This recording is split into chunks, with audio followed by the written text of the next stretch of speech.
Shwmai a chroeso i'r Newyddion i Ddysgwyr. Podlediad i bobl sy'n astudio Cymraeg ac sydd eisiau ymarfer gwrando gyda rai o brif straeon newyddion yr wythnos.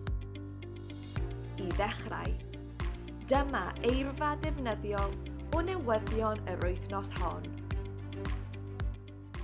Menter, enterprise, menter. Llochesu, shelters, llochesu. Adnewyddu, to renew, adnewyddu. Gwahardd, to prohibit, gwahardd. Dod I rym, to come into force, dod I rym. Cyfyngiad, restriction, cyfyngiad. Caethiwed, addiction, caethiwed. Cefnogi, to support, cefnogi. Sefydliad, organisation, sefydliad. Camol, to praise, camol. Beirniad, judge or critic, beirniad.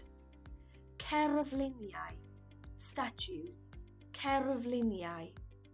Defnyddiau, materials, defnyddiau. Awgrymiadau, suggestions, awgrymiadau. Diwylliannol, cultural, diwylliannol. Barddoniaeth, poetry, barddoniaeth. Cyfranogiad, participation, cyfranogiad. Cadarnhau, to confirm, cadarnhau. Atafaili, to seize, atafaili. Cyhoeddi, to publish, cyhoeddi. Morladrad rhyngwladol, international piracy, morladrad rhyngwladol. Cymeriadau, characters, cymeriadau.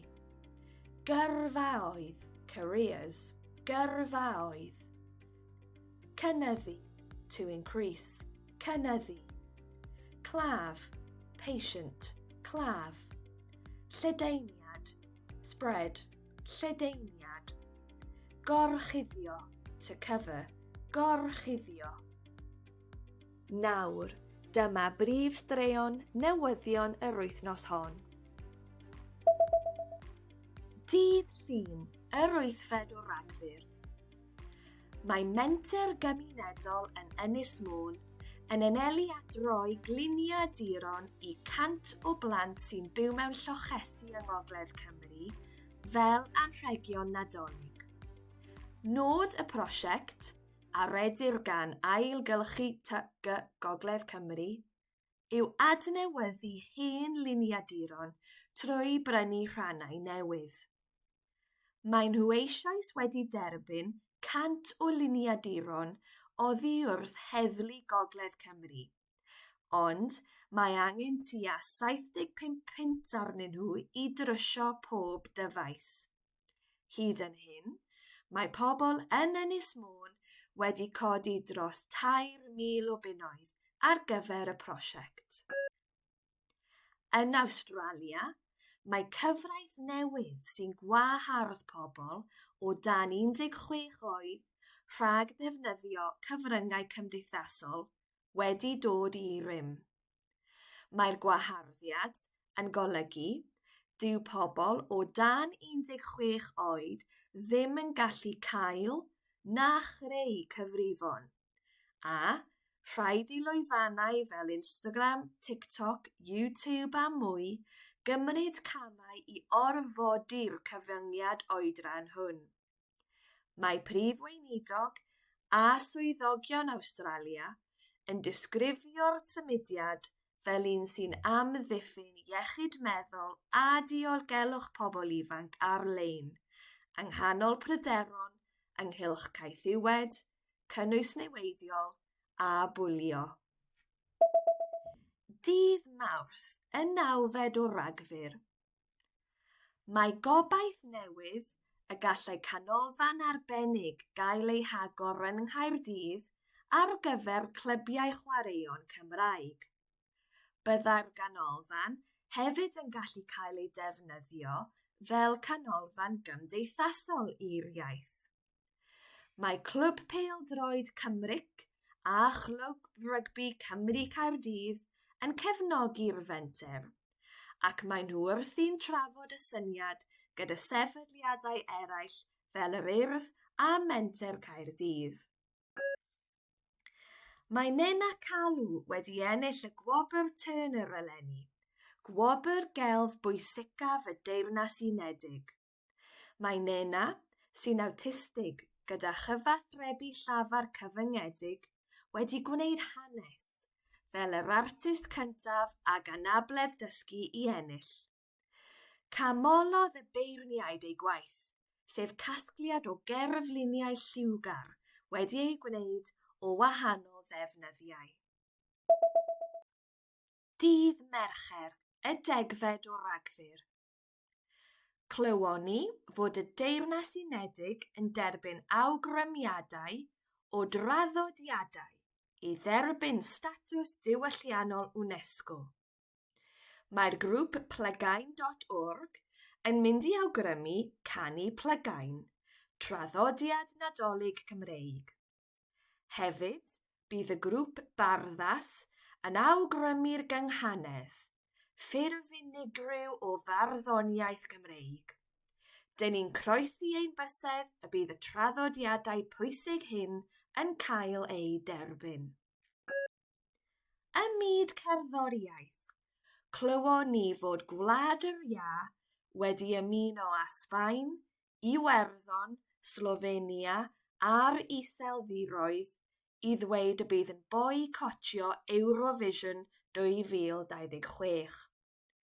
Mae'r 5 gwlad wedi tynnu nôl ar ôl i gyfranogiad Israel yn y gystadleuaeth gael ei gadarnhau'n swyddogol yr wythnos diwethaf. Dywedodd llefarydd ar ran Gwlad yr Ia, nid oes heddwch na llawenydd yn gysylltiedig â'r gystadleuaeth fel mae pethau ar hyn o bryd. Ar y sail hon, rydym yn canu'n nôl. Dydd Iau, yr 11 o Rhagfyr. Mae lluoedd yr Unol Daleithiau wedi atafeili tanker olew oddi ar arfordir Venezuela. Mae lluniau wedi cael eu cyhoeddi sy'n dangos milwyr arfog yn mynd i mewn i'r llong. Condemniodd Llywodraeth Venezuela hyn, gan ei galw'n weithred o forladrad rhyngwladol. Mae'r digwyddiad yn nodi cynnydd sydyn yn ymgyrch Washington yn erbyn Llywodraeth Nicolás Maduro yn Venezuela. Dydd Iau dywedodd miliynau o fans ffarwel a Neighbours. Ar ôl 40 mlynedd a thros 9,000 o benodau, bydd cymeriadau Ramsey Street yn diflannu oddi ar ein sgriniau. Mae'r opera sebon Awstraliaidd hon wedi bod yn boblogaidd ers degawdau, gyda llawer o enwogion fel Kylie Minogue a Margot Robbie yn dechrau ei gyrfaoedd yna. Dydd Gwener, y 12fed o Rhagfyr. Wrth i achosion o ffliw gynyddu, mae Bwrdd Iechyd Prifysgol, Betsy Cadwaladr, wedi gofyn i bob claf, ymwelydd a staff wisgo masgiau wyneb mewn rhai rhannau o ysbytau yng Ngogledd Cymru. Mae'r Bwrdd Iechyd hefyd yn gofyn i bobl helpu i arafu lledaeniad firysau'r gaeaf trwy osgoi ymweliadau os oes ganddynt symptomau annwyd neu dymheredd uchel, golchi ei dwylo rheolaidd, gorchuddio ei ceg wrth besychu neu disian, a cael brechiad ffliw. Daeth blwyddyn Cymru a Japan i ben, gyda llysgenad Japan yn canu anthem genedlaethol Cymru yng Nghastell Conwy, ochr yn ochr a Phrif Weinidog Cymru. Yn ystod y flwyddyn arbennig hon, cryfhaodd y berthynas economaidd rhwng y ddwy wlad. Denodd uwchgynhadledd Buddsoddi Cymru 11 o gwmnïau Japaneaidd i Gymru mewn sectorau fel ynni, gweithgynhyrchu a thechnoleg feddygol. Roedd cyfnewid diwylliannol hefyd yn ffocws mawr. Denodd digwyddiadau dydd Gŵyl Dewi yng Nghastell Himeji filoedd o bobl, a mynychodd llawer o bobl Diwrnod Cymru yn Expo Osaka 2025. Felly, ar ôl blwyddyn arbennig iawn, sayonara i'n ffrindiau arbennig yn Japan. Diolch am wrando ar y newyddion i ddysgwyr yr wythnos hon.